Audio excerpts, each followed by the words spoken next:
The first step towards achieving your dreams is having the right coach. Get the best education with Ayurveda PG Preparation app and make your AIAPGETPSCAMO dreams come true. Download the app now. अब आते हैं दोस्त के बारे में। दोस्त से याद, क्योंकि शरीर दोस्त से बना है तो दोस्त से स्टार्ट करते हैं, दोस्त से शुरू करते हैं अपन। दोस्त में आते हैं सबसे पहले परिभाषा में। परिभाषा में कहा है दोषयंती दोषः, यानी कि जो शरीर को दूषित करता है उसे दोष कहते हैं। सारंगधर ने कहा है दोषणात् दोषा, है ना।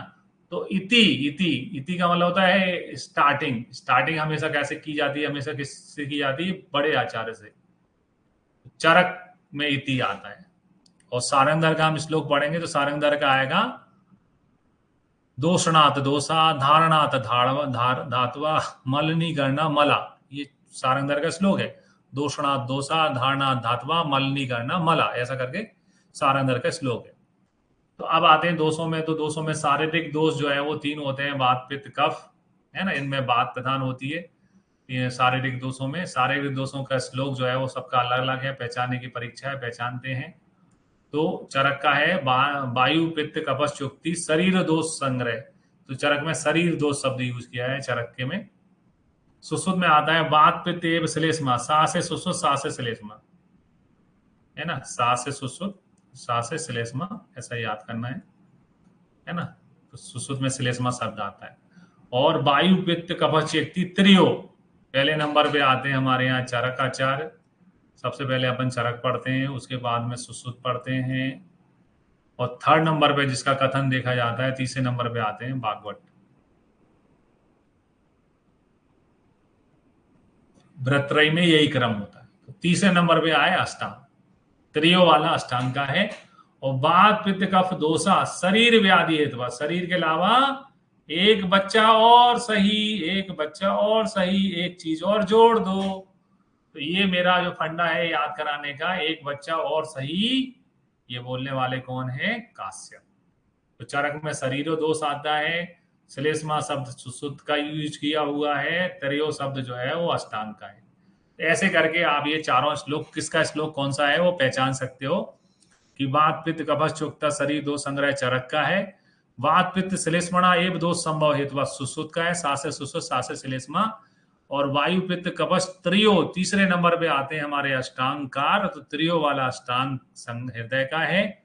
और वात पित्त कफा दोषा शरीर, शरीर के अलावा दोष व्याधि, दोष सभी बोल रहे थे, इन्हें व्याधि जोड़ा हुआ है।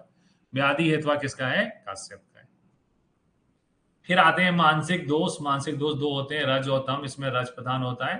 तो जैसे रज में गति होती है, धूल, रज के कई पर्याय, रज धूल को भी कहते हैं, रज चूर्ण को भी कहते हैं, है ना। तो रज आर्तव को भी कहते हैं। इन सब में गति होती है। तो जैसे बात में गति होती है तो बात प्रधान है, या रज है तो रज प्रधान है। तो मानसिक दोष 2 होते हैं। मानसिक गुण आपसे पूछें, मानसिक दोष और मानसिक गुण 2 अलग चीजें हो जाती है। मानसिक गुण जो है वो 3 होते हैं। मानसिक गुण जो है वो 3 होते हैं, क्योंकि मानसिक गुणों में सत्व को भी काउंट किया जाता है, इसलिए सत्व होने के कारण वो 3 होते हैं। लेकिन मानसिक दोष 2 ही होते हैं। सत्व को दोष नहीं माना जाता है। सत्व हमारे शरीर में कोई दोष उत्पन्न नहीं करता है।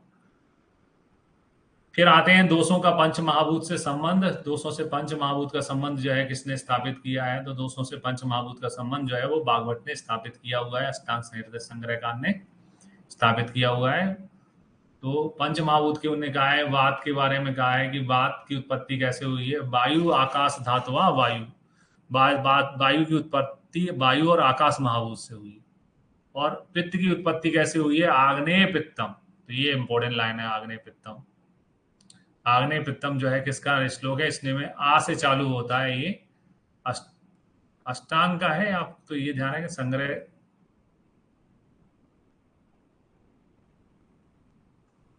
क्योंकि इसका उल्टा अभी पढ़ेंगे, पित्तम आग्नेय। आग्नेय आ से चालू होने वाला अष्टांग का, इसका उल्टा देखें पित्तम आग्नेय, वो सुश्रुत का है। शब्दों का अंतर है, लेकिन एग्जाम में ये क्वेश्चन आता है। आग्नेय पित्तम किसका है और पित्तम आग्नेय किसका है ना। आग्नेय पित्तम अष्टांग का है, आ से चालू होता है, और पित्तम आग्नेय सुश्रुत का है। जल की उत्पत्ति, जल कफ जो है वो कैसे बनता है? पृथ्वी को जल महाभूत से बनता है। तो ये कॉमन सेंस है, वायु में दो महाभूत हैं, वायु के अलावा आकाश है, अग्नि के अलावा कुछ पित्त होता ही नहीं है शरीर में, और पृथ्वी जल जो है वो कफ महाभूत। फिर आते हैं दोषों की व्युत्पत्ति और उत्पत्ति और मानसिक गुण। तो वात की उत्पत्ति जो है वह गति गंधनों से वात शब्द उत्पन्न हुआ है, जिसका अर्थ होता है गति। हमारे शरीर में किसी भी चीज की गति का कर्ता जो है किसको माना गया है? वात को माना गया है। हर प्रकार की गति कौन उत्पन्न करता है? वायु। पित्त तप संतापे धातु से बना हुआ है, उस हमारे शरीर में दहन का कर्ता जो है वो पित्त है। दहन यानी पाचन करने का जो है वो पित्त है। कफ जो है वो श्लेष आलंगने धातु से बना है, और संयोग करने वाला यानी जोड़ने वाला हमारे शरीर में क्या होता है? कफ होता है।